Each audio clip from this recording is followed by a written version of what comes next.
Have you ever needed to take your WordPress website offline for updates without confusing your visitors or hurting your SEO?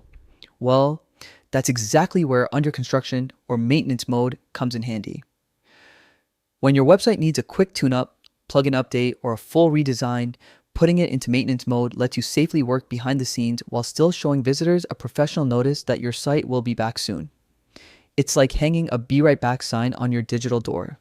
Now, the easiest way to add maintenance mode in 2025 is by using a simple plugin.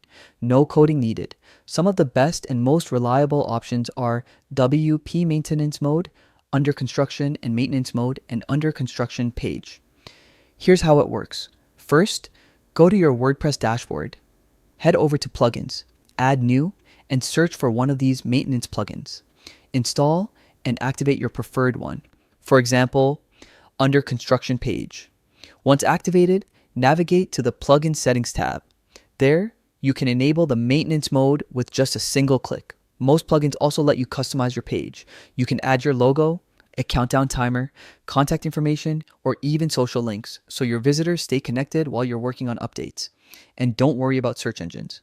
These plugins handle that too, ensuring your site stays visible but inaccessible to the public until you're ready. Once your updates are done, simply turn off maintenance mode and your website goes live again instantly. That's it. With just a few clicks, you can safely maintain your website without losing visitors or professionalism. If you found this helpful, make sure to stay tuned for more WordPress tips to keep your site running smoothly and looking its best.